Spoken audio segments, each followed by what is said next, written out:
Hello दोस्तों, स्वागत है आपका अपने यूट्यूब चैनल किरण लर्नर्स अकेडमी में। इस वीडियो में हम करेंगे रेलवे ग्रुप डी के सारे वो क्वेश्चन रीजनिंग के जो थर्ड शिफ्ट में दोस्तों 30/8/2022 को थर्ड शिफ्ट में आए थे इस पेपर में। और ये हमारी बुक आती है किरण पब्लिकेशन की। इस बुक का टोटल 99 सेट है। इसका हम कर रहे हैं वीडियो सोल्यूशन। तो चलिए स्टार्ट करते हैं। फर्स्ट क्वेश्चन है BCDEFG 6 सदस्य एक ही महीने जनवरी के अलग अलग दिनों दूसरे फोर्थ फिर पांचवें सात आठवें 10वें और 11वें दिन एक ही टीम में शामिल होते हैं। देखो दूसरा दूसरे चौथे पांचवें आठवें 10वें और 11वें एक ही टीम में शामिल होते हैं। FE और G से पहले किसी दिन C शामिल होता है। कहते हैं FE और G से पहले किसी दिन C शामिल होता है। दोस्तों C है FE और G इन सबसे पहले।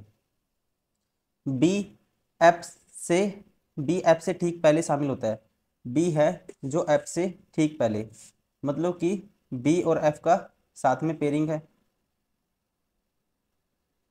ठीक है जी। डी सी से ठीक पहले शामिल होता है। डी दोस्तों सी से ठीक पहले। देखो कितने बंदे होंगे, 1 2 3 4 5 6 हो गए। तो इसने पूछा है इनमें से कौन जनवरी 10 को टीम में शामिल हुआ। नेक्स्ट देखते हैं। ई बी से ई बी से बाद के और जी से पहले के किसी दिन शामिल होता है। ई दोस्तों बी से बाद, ठीक है। ई बी से बाद और जी के पहले आएगा, मतलब कि ये हो सकता है यहाँ आएगा बी के नीचे आएगा ई। ई यहाँ आएगा कहीं नीचे एफ और इसका नहीं है, लेकिन जी ई से नीचे आएगा। इनमें से कौन जनवरी 10 जनवरी को शामिल होता है। देखो अब डी तो सबसे पहले आएगा, ये पता लग गया आपको, डी आएगा सबसे पहले। फिर उसके बाद आएगा सी, उसके बाद आएगा दोस्तों इनमें से कौन दिया है, बी आएगा। और उसके बाद क्या आएगा, बी के बाद इसने दिया एफ ई जी से पहले सी शामिल होता है। बी एफ से ठीक पहले शामिल होता है। ठीक है, तो बी एफ से ठीक पहले तो मतलब एफ यहाँ होगा, फिर तो ई यहाँ होगा, तो ये होगा जी। तो इसने पूछा है 10 जनवरी को, 10 को कौन होता है, ई होता है। Option first is correct. Question number 2। देखो ये क्वेश्चन हर शिफ्ट में एनटीपीसी और ग्रुप टी दोनों एग्जाम में पूछा गया है, आया है बार बार। इसमें क्या करना होता है, जैसे ये नंबर दिए हैं उनके कोड दिए हैं दोस्तों, इसको ये कोड का यूज करना आपको और इस क्वेश्चन में यूज करना है। ठीक है, उससे पहले ये सारी की सारी जो कंडीशन है ये पढ़नी है और इसमें अप्लाई करनी है। यदि पहला घटक एक स्वर है, मतलब पहला एक वोवल होना चाहिए दोस्तों, जो नहीं है तो पहली कंडीशन अप्लाई नहीं होगी। यदि पहला घटक एक कंसोनेंट है, ठीक है, डी एक कंसोनेंट है और अंतिम घटक एक वोवल है दोस्तों ई, तो पहले और अंतिम घटकों को दो के रूप में कूटबद्ध किया जाएगा। मतलब पहला और लास्ट में क्या आना चाहिए, दो आना चाहिए। इसमें नहीं है, इसमें नहीं है, पहले और लास्ट में दो, ये दो ऑप्शन बाहर हो गए। यदि मध्य अक्षर एक बहुल है, ठीक है, तो इसे 6 के रूप में कूटबद्ध किया जाएगा। तो मतलब बहुल है आई, आई को तीसरा नंबर पे 6 आना चाहिए, तो ये भी बार हो गया। बचा कौन सा option, 4 is correct. Question number 3। Jaya बिंदु ए से दक्षिण की ओर 349 चलती है। ये हम मान लो बिंदु ए कहीं, वो 349 चली दक्षिण की ओर, वहां से वह बाएं मुड़ती है और 129 चलती है। दोस्तों यहाँ से बाएं मुड़ी 129 चली वो, ठीक है जी। पर पुनः बाएं मुड़ती है और 349 चलती है, मतलब स्ट्रेट लाइन में आ गई। फिर वह दाएं मुड़ती है और 94 मीटर चलती है, ये 94 चली और बिंदु बी पर पहुंच जाती है। तो बिंदु बी से कितनी दूर और किस दिशा में, बिंदु ए दोस्तों बी से ये कितनी दूर, दिशा तो होगी ये, देखो ये कौन सी होगी, वेस्ट होगी ये, और डिस्टेंस होगा 94, तो ये हो गया, और 129 ही हो गया। 129 प्लस 94, 129 प्लस 100 करोगे 229 माइनस कर दोगे 6, तो कितना आएगा, 229 - 6 223, 223 पश्चिम की ओर। Option second is correct. Question number 4, C, J, H, Q और डब्ल्यू ने एक चुनाव लड़ा और उनमें से प्रत्येक को अलग अलग संख्या में मत प्राप्त हुए। एच को जे से अधिक, एच दोस्तों को जे से अधिक प्राप्त हुए लेकिन डब्ल्यू से कम। ठीक है, एच को जे से अधिक, डब्ल्यू से कम, डब्ल्यू को केवल एक व्यक्ति से कम मत प्राप्त हुए। तो यहाँ पे एक व्यक्ति है तो टोटल 5 है, तो एक यहाँ नीचे आएगा। फिर सी को सबसे कम मत प्राप्त हुए हैं, सी को दोस्तों सबसे कम मत प्राप्त हुए हैं, तो निम्न में से सर्वाधिक मत प्राप्त हुए। तो यहाँ सी आएगा, तो बचा कौन दोस्तों, बच गया क्यू। तो सबसे ज्यादा किसको प्राप्त हुए, क्यू को। Option second is correct. Question number 5, आपको बताना है, देखो सोफा, पलंग, तख्त, चटाई, कितने ऐसे कितने सोफे हैं जो या तो पलंग है या तो चटाई, लेकिन दोनों नहीं है। दोस्तों सोफे बताने हैं, या तो पलंग है, ठीक है, सोफा देखो ये है, ये रेक्टेंगल, या तो पलंग होना चाहिए सोफा, ठीक है, ये रेक्टेंगल या तो पलंग होना चाहिए, और यह क्या होना चाहिए, चटाई होना चाहिए। देखो या तो पलंग कितना है, ये 11 है, या फिर चटाई कितना है, दोनों नहीं होना चाहिए, ठीक है, दोनों में कॉमन नहीं आना चाहिए, 10 नहीं लेना। तो या फिर चटाई, तो 10 11 रेक कितना आएगा, 12 आएगा। Option 4 is correct.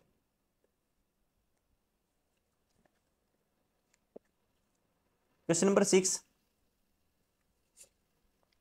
उन छात्रों की संख्या कितनी है जो वाणिज्य और अर्थशास्त्र दोनों नामांकित हैं लेकिन गणित में नहीं। वाणिज्य और अर्थशास्त्र दोस्तों, लेकिन गणित में इस सर्कल में नहीं आना चाहिए। इन दोनों में कॉमन क्या आएगा, 45 आएगा। Option 4 is correct. Question number 7, एक संख्या 10 के सभी अंकों को आरोही क्रम में बाएं से दाएं व्यवस्थित किया जाए करने पर मूल संख्या की तुलना में कितने अंकों की स्थिति अपरिवर्तित रहेगी। ठीक है, तो सबसे पहले 1 आएगा, फिर 2 आएगा, फिर 3 आएगा, फिर 4 भी है दोस्तों, फिर 5 भी है, फिर इसमें 6 भी है, फिर 7 भी है, 8 नहीं है इसमें, फिर 9 है। जो कितनी है, 1 2 3 4 5 6 7 8। तो मूल संख्या की कितने अंकों में जो स्थिति है, जो अनचेंज रहेगी, जो पोजीशन है, वो आपको बतानी है। ठीक है, देखो पहले पे 2 नहीं है, दूसरे पे नहीं है, तीसरे पे 3 दोस्तों, एक तो ये 3 हो गया, चौथे पे 4 नहीं है, पाँचवें पे 5 नहीं है, फिर लास्ट से देखो, लास्ट में 9 नहीं है, सेकंड लास्ट में 7 नहीं है, फिर 6 नहीं है। ठीक है, बाकी तो हमने चेक कर ही लिया, तो एक ही है जिसकी पोजीशन क्या है, अनचेंज है, ओनली 3। Option 1 is correct. ठीक है, ओनली एक ही है, क्या है, संख्या है जिसकी पोजीशन क्या है, अनचेंज है। Option first is correct.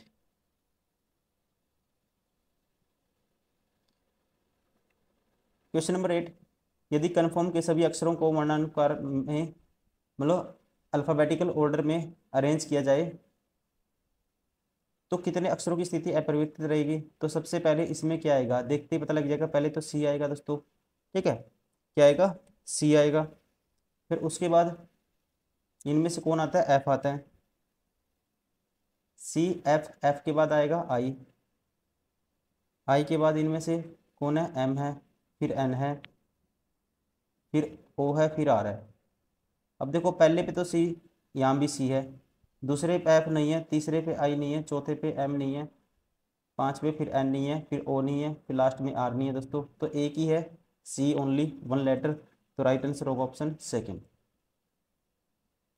Question number 9, Aditya बिंदु एक्स से शुरू करते हुए दक्षिण की ओर 30 मीटर चलता है।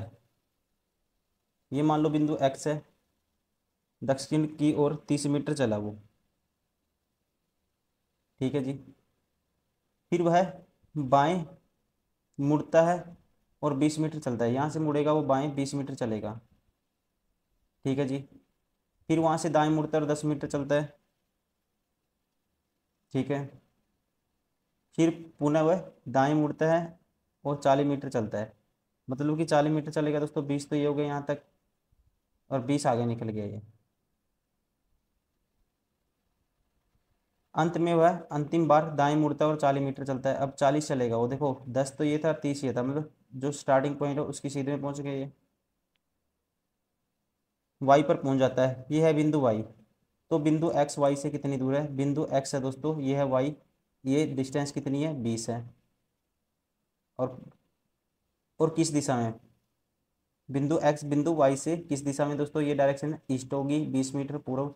Option second is correct. Question number 10, 21,225 और ये है 4,25,6, इनमें रिलेशन देखना है क्या होगा। देखो यहाँ से अगर हम इन दोनों को जोड़ देंगे दोस्तों, 21 और 9 30, उसका हाफ करेंगे 15 आएगा, 15 का स्क्वायर होता है 225। 6 और 4 10, उसका हाफ करेंगे 10 का, 5 का स्क्वायर होता है ये। तो मतलब पहले और तीसरे को जोड़ना है और हाफ करना है, उसका हाफ जो नंबर आएगा उसका स्क्वायर करें तो बीच वाला नंबर आना चाहिए। तो 13 6 19 का हाफ दोस्तों कुछ नहीं होगा, 81 नहीं आएगा उसका स्क्वायर। 11 और 7 18, ये किसी का स्क्वायर नहीं होगा। 14 और 2 16 का आधा करेंगे 8, और 8 का स्क्वायर क्या होता है, ये बीच वाला नंबर 64 होता है। Option third is correct. Question number 11, किसी निश्चित कूट भाषा में सुपीरियर को दिस लिखा गया है। देखो पहला यहाँ से क्या किया इसने, देखो लास्ट में टी टी है, यहाँ अगर मैं करता हूँ +1 लास्ट में लिख दिया, फिर -1 कर दिया, फिर +1 कर दिया, फिर दोस्तों इसमें -1 कर दिया, फिर +1 कर दिया, +1 -1, ठीक है, +1 -1।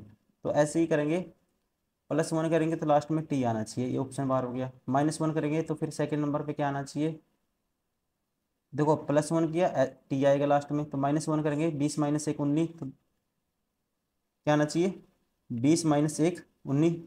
और एक चीज हो रहा है, देखो किसी में भी नहीं है, एक माइनस करेंगे तो टी के बाद यू किसी में भी 19, मतलब एस किसी में भी नहीं है, इसका मतलब इसने क्या किया है कॉन्सोनेंट में, अ, देखो S+1 वाउल -1 +1, दोस्तों इसने क्या किया और यहाँ -1, तो इसने कॉन्सोनेंट में तो 1 ऐड किया और वाउल में -1 किया, तो ये कॉन्सोनेंट था, तो +1 करेंगे तो लास्ट में टी आना चाहिए, ठीक है। अब ये कॉन्सोनेंट है दोस्तों, +1 करेंगे तो उसके बाद यू आना चाहिए दूसरे नंबर पे, टी यू, ठीक है। फिर -1 करेंगे, +1 करेंगे 19, तीसरे नंबर पे ऐसा आना चाहिए, तो ठीक है। फिर वाउल है, वाउल में से क्या करेंगे दोस्तों, -1 करेंगे, मतलब 27 - 1 करेंगे तो 26, तो चौथे नंबर पे जेड आना चाहिए लास्ट में से, तो ये ऑप्शन बार हो गया, ये भी बार हो गया, ठीक है। तो बचे ये दोनों, अब इन दोनों में जो डिफरेंस है वो देखेंगे, ये ठीक है। अब डी का देखेंगे, डी डी सी, ये वाला वर्ड देखेंगे दोनों में, तो यहाँ पे ये कौन सा है 1 2 30, तीसरा, तो लास्ट में से तीसरा ई, ई क्या वोल है, वोल में से -1 करना है, तो मतलब कि डी आना चाहिए फिर, तो ये भी बार हो गया। बचा कौन सा option, third is correct. Question number 12 में 7 शिक्षक ABCDEFG एक सीधी पंक्ति में उत्तर की ओर मुख करके बैठे हैं, जी के बाईं ओर केवल एक व्यक्ति बैठा है। दोस्तों ये है जी, 7 व्यक्ति हैं, जी के बाईं ओर केवल एक व्यक्ति बैठा है। सी और एफ के बीच में केवल ई बैठा है, सी और एफ के बीच में दोस्तों केवल ई बैठा है, ऐसे हो सकता है, एफ इस साइड होगा, ई यहाँ बीच में है, सी यहाँ होगा। फिर ए डी के दाईं ओर ठीक बगल में बैठा है, ए है दोस्तों, ए डी के दाईं ओर ठीक बगल में, मतलब ए डी के दाईं ओर ठीक बगल में, ठीक है जी।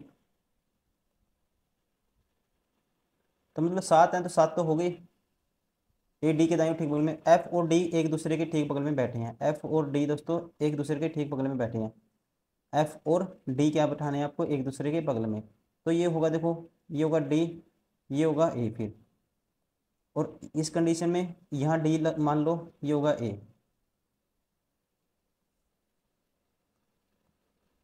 अब आपको करना है पंक्ति के बाएं सिरे पर कौन बैठा है। अब देखो दोस्तों इसमें सारे आ गए, ए आ गया, डी आ गया, एफ हो गया, ये यहाँ हो गए 5, ठीक है, जी ये हो गया, तो बचा कौन सा, तो बाएं सिरे पे कौन बैठा, बच गया B. Option first is correct. Question number 13, शब्द कंप्यूटर के सभी अक्षरों को वर्णानुक्रम में व्यवस्थित किया जाए तो कितने अक्षरों की स्थिति अपरिवर्तित रहेगी। ठीक है, देखो वर्ण अनुक्रम में लिखेंगे इसको, तो सबसे पहले तो सी आएगा, फिर सी के बाद आएगा हमारे पास ई आएगा, सी ई हो गया, तो ई के बाद इनमें से कौन सा दिख रहा है, एम, फिर पी दिखता है, फिर उसके बाद पी के बाद ओ है,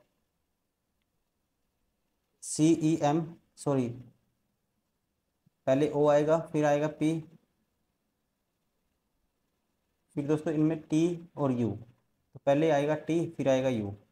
तो देखो अनचेंज पोजीशन कितने लेटर की है, पहले पे सी है तो इसकी है, और दूसरे पे ए नहीं है, तीसरे पे एम है, एक ही इसकी है, चौथे पे पी नहीं है, पांचवें पे, चौथे पे ओ नहीं है दोस्तों, पांचवें पे पी नहीं है, ठीक है। तो फिर लास्ट में यू नहीं है, तो सेकंड लास्ट में टी है एक, तो एक ये हो गया, ठीक है। तो कितने हो गए हमारे पास, एक दो तीन, option 4 is correct. Question number 14,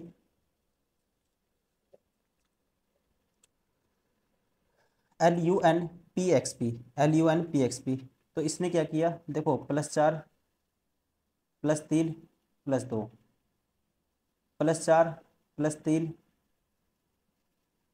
+2, तो यही पैटर्न देखना है। 14 और 4 18, +4 +3 9 और 3 12 +2, ठीक है। तो राइट आंसर कौन सा हो गया, पहले ही है, ऑप्शन फर्स्ट इज करेक्ट, इसमें सेम पैटर्न है। क्वेश्चन नंबर 15, 24 घंटे के प्रारूप में 4:15 किस प्रकार दर्शाया जाता है, ठीक है। 4:15 दोस्तों, 24 घंटे के में आप 4:15 को कैसे दर्शाओगे, तो 16:15, option third is correct.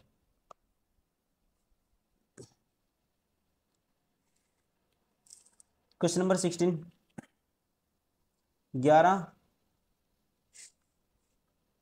20 23 24, sorry 44 47 92 95, तो यहाँ पे दोस्तों आप पैटर्न देखोगे तो इसने क्या किया है, देखो यहाँ से 44 20 से बन सकता है, 20 का डबल 40 +4 करेंगे, अगर 11 का डबल 11 दूनी 22 +1 कर दिया, ठीक है, डबल +1, 23 दूनी 40 का डबल +1, सॉरी 23 दूनी 46, 23 का डबल 46 +1 47, 47 का डबल 94 +1 95, ठीक है। तो वैसे ही अल्टरनेट सीरीज है, यहाँ 20 का डबल 40 +4, 44 का डबल तो 88 +4, 92 का डबल करेंगे +4 करेंगे, 92 का डबल +4, तो 92 का डबल क्या आता है, 184 +4 188, option third is correct. Question number 17, तो ये बताना है हम कौन सा अनुमान लगा सकते हैं अकॉर्डिंग टू गिवन स्टेटमेंट, या कौन सी जो स्टेटमेंट है इसको इम्प्लीफाई करेगी, इसमें से हम निकाल सकते हैं।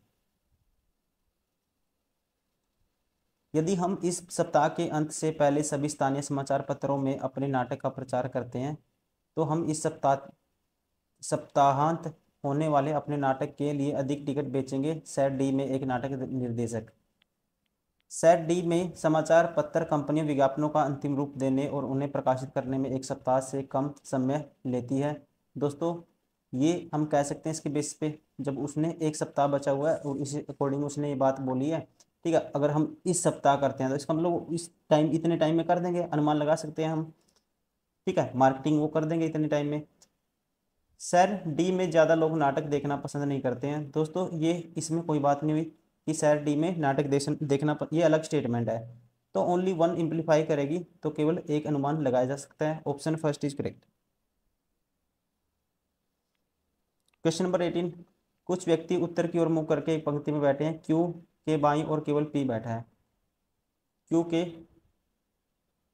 बाईं ओर केवल पी बैठा है, टी और आर के बीच केवल 3 व्यक्ति बैठे हैं, टी और आर के बीच दोस्तों 3 व्यक्ति बैठे हैं, ऐसे भी हो सकता है, ठीक है। क्यू और आर के बीच केवल 3 व्यक्ति बैठे हैं, क्यू और आर के बीच भी कितने हैं, 3 व्यक्ति बैठे हैं, तो यहाँ से इसका मतलब ये क्यू होगा, क्यू और आर के बीच देखो इसका मतलब यहाँ पे क्यू होगा फिर, और यहाँ फिर पी होगा इस कंडीशन में, ठीक है। तो यहाँ पी होगा इस कंडीशन में। एस आर के दाईं और ठीक बगल में बैठा है, एस आर के दोस्तों दाईं और ठीक बगल में, तो एस ये होगा, एस आर के दाईं और ठीक बगल में एस यहाँ होगा, पी पंक्ति के किसी एक सिरे पर बैठा है, पी पंक्ति के किसी एक सिरे पर बैठा है, तो ये कंडीशन फेल होगी। यदि पंक्ति में कोई अन्य व्यक्ति नहीं है तो पंक्ति में कुल कितने व्यक्ति हैं, तो देखो 1 2 3 4 5 6 7 8 9 10, टोटल कितने हो गए, 10 हो गए। Option first is correct. Question number 19, देखो यहाँ -6, 14 -6 8, 8 -6 2, 28 -6 करेंगे तो दोस्तों 22, 22 -6 16, मतलब कि स्टार्टिंग में पी आना चाहिए, ये ऑप्शन बार हो गया। अब 8 का डबल 16 का डबल 32 का डबल 64 का डबल 128, 128 का डबल क्या आएगा 256 आएगा, option second is correct. Question number 20, 8 सिपाही JKLMNOPQR एक वृत्ताकार मेज में केंद्र की ओर मुकर के बैठे हैं। देखो ऐसी कंडीशन में 2 सर्कल बनाने हैं आपको, 1 2 3 4 5 6 7 8, 8 सिपाही है, ठीक है। एक यहाँ बना देता हूँ, 1 2 3 4 5 6 7 8। एन एल के बाईं और दूसरे, एन एल के बाईं और चौथे स्थान पर बैठा है, एन है दोस्तों एल के, और पी जे के बाईं ओर बैठा है ओ एन, तो एन लेके चलेंगे क्योंकि एन 2 बार रिलेट कर दिया इसने। एन एल के बाईं ओर चौथे स्थान पर, ये है एल, 1 2 3 4, तो ये होगा एन, ये होगा एल, तो एल, ठीक है, एन एल के बाईं ओर चौथे स्थान पे 1 2 3 4, तो ये होगा एन। पी जे के बाईं ओर चौथे स्थान पर बैठा है, ओ एन के दाईं ओर ठीक बगल में बैठा है, ओ एन के दाईं ओर ठीक बगल में, ठीक है, तो ये होगा ओ, तो ये होगा ओ। के पी के दूसरा बैठा, एल एम के बीच में केवल जे बैठा था, एल और एम के बीच में दोस्तों केवल जे बैठा था, एल और एम, एम इस साइड भी हो सकता है, ठीक है, ये एम है, इनके बीच में जे है, तो एल और एम के बीच में क्या है, जे है, तो एम इस साइड भी हो सकता है, ये हो गया फिर जे। एम के बाईं और चौथे स्थान पे कौन बैठा है ये आपको बताना है, 1 2 3 4, अभी नहीं बता सकते, पहले हम आगे ये इंफॉर्मेशन कंप्लीट करते हैं। पी जे के बाईं और चौथे स्थान पर बैठा है, पी है दोस्तों जे के बाईं और चौथे स्थान पे, तो 1 2 3 4, ठीक है, तो ये कंडीशन फेल होगी, 1 1 2 3 4, ये हो गया पी, पी जे के बाईं और चौथे स्थान पे हो गया, ठीक है। बचा कौन सा फिर हमारे पास, ये 2 बंदे बच गए, के पी के बाईं और दूसरे स्थान पर बैठा है, के पी के बाईं और दूसरे स्थान पे, ठीक है, तो ये हो गया के, तो बचा कौन सा हमारे पास बच गया, कौन बच गया, क्यू बच गया, तो यहाँ होगा क्यू। एम के बाईं और चौथे स्थान पर कौन बैठा है, एम के बाईं और चौथे स्थान पे 1 2 3 4, ये बैठा है क्यू, ठीक है। ऑप्शन कौन सा हो गया दोस्तों, ऑप्शन थर्ड इज करेक्ट, केवल क्यू।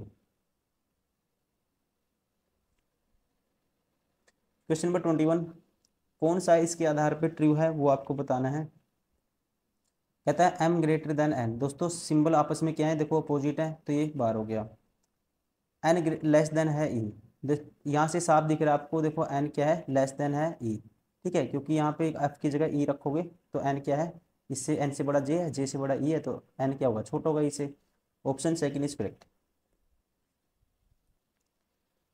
क्वेश्चन नंबर 22, 65 90, देखो ये सीरीज का क्वेश्चन है, 65 है, 90 है, 107 है, 116 है, 121। पहले आप खुद से ट्राई करिए दोस्तों, फिर आप मुझसे, मैं पैटर्न बताऊंगा तो आपको अच्छा लगेगा और समझ में भी आएगा और आपको याद भी रहेगा। देखो यहाँ पे 25 का गैप है, यहाँ पे कितने का गैप है, आप कहेंगे यहाँ पे गैप है 17 का, यहाँ पे गैप है दोस्तों कितने का गैप है, यहाँ पे गैप है हम कहेंगे 9 का, और यहाँ पे गैप है कितने का, 5 का, 16 और 5 21, यहाँ पे गैप कितने का, 5 का गैप है। तो यहाँ पे बताना है अब क्या आएगा, देखो अगर आप ध्यान से देखोगे ये नंबर 5 के स्क्वायर के पास है, तो इसको लिख सकते हैं 5 का स्क्वायर प्लस 0, करके देखते हैं। इसको लिख सकते हैं 4 का स्क्वायर प्लस 1, फिर इसको लिख सकते हैं दोस्तों 3 का स्क्वायर प्लस 0, इसको लिख सकते हैं 2 का स्क्वायर प्लस 1, ठीक है, तो फिर नेक्स्ट क्या आएगा, 1 का स्क्वायर प्लस 0 आएगा, ठीक है ना। देखो 5 का स्क्वायर, 4 का स्क्वायर प्लस 1, 3 का स्क्वायर प्लस 0, 2 का स्क्वायर प्लस 1, 1 का स्क्वायर प्लस 0, एक का स्क्वायर एक होता है, इसमें ऐड करेंगे 121 में एक ऐड करेंगे क्या आएगा 122 आएगा। Option third is correct. Question number 23। छह मित्रों GHIJKLM एल की शादी सालगिरह की एक ही वर्ष के अलग अलग महीनों अर्थात जनवरी मार्च, ठीक है क्या है जनवरी मार्च जुलाई अगस्त सितंबर और दिसंबर। एच की शादी सालगिरह के ठीक बाद है, एच की दोस्तों के ठीक बाद है, ठीक है जी। केवल आई की शादी की सालगिरह जी से पहले है, केवल आई क्या है दोस्तों जी से पहले है, ठीक है केवल आई है जो जी से पहले है। तो इसका जो निष्कर्ष निकालेंगे हम, केवल आई है किससे जो जी से पहले है दोस्तों, इसका मतलब आई स्टार्टिंग में होगा, फिर केवल आई है जो जी से पहले है। जे की शादी की सालगिरह सितंबर में है, जे की शादी की सालगिरह दोस्तों कब है सितंबर में, जे आएगा सितंबर में। इसकी सालगिरह शादी किसमें दिसंबर में है। अब देखो अब दो बंदे इकट्ठे हैं के और एच, तो इसका मतलब के लिए ये जगह बनेगी ये एच के लिए, तो बच कौन सा गया हमारे पास, ठीक है जी हो गया एच हो गया आई हो गया जे हो गया के हो गया, तो हमारे पास बच कौन सा गया ये बच गया एल। तो दिसंबर में किसकी है एल की है सालगिरह, option four is correct. Question number 24। उक्त संख्या श्रेणी में ऐसी कितनी जो ओड नंबर हैं जिनमें से प्रत्येक के ठीक पहले एक विषम संख्या और ठीक बाद एक सम संख्या है। दोस्तों आपको बताना है कितनी विषम संख्या है, ठीक पहले एक विषम संख्या और ठीक बाद क्या है सम संख्या। विषम संख्या देखनी है, ठीक पहले क्या होनी चाहिए विषम संख्या। देखो 3 है दोस्तों, इससे ठीक पहले विषम संख्या है और बाद में इवन नंबर है, तो एक तो ये हो गया पेयर, ये नहीं होगा। और दो पहले जब जो भी होगा दो स्टार्टिंग में दो ओड नंबर होंगे इकट्ठे, ठीक है तो ये नहीं होगा। और 9 6 0 9 6 ये भी नहीं होगा, तो एक ही बनेगा only one, option second is correct. Question number 25। किनको आपस में बदलें कि ये इक्वेशन क्या हो जाए बैलेंस हो जाए, ठीक है इसको हमें करना है बैलेंस। देखो बैलेंस करने के लिए आप किसको चेंज करोगे ये आपको देखना होगा। अब दोस्तों मुझे पता है ये गुना का निशान है, अगर मैं इसको साथ ही रखता हूँ ना तो ये 6 से भाग नहीं होगा, किससे भाग नहीं होगा 6 से भाग नहीं होगा। अगर ये साथ रखूँ 70/6 आएगा, फ्रैक्शन में वैल्यू आएगी, तो मैं सबसे पहले क्या करूँगा मैं इनको बदलूंगा, किसको यहाँ पे 6 से भाग होना चाहिए तो 7 को बदलूंगा। तो मैं अगर 7 की जगह यहाँ 3 रख देता हूँ, ठीक है 7 3 इसको उठाऊंगा सबसे पहले ऑप्शन को, तो यहाँ होगा 3 × 10 भाग में 6 +7 -2, तो क्या ये 10 आएगा। तो यहाँ पे काटोगे 6 × 5 ये 5 आया, और 7 - 5 ये भी 5 आया, 5 और 5 10 सेटिस्फाई हो गया, और यहाँ भी 10 है, तो राइट आंसर होगा ऑप्शन थर्ड।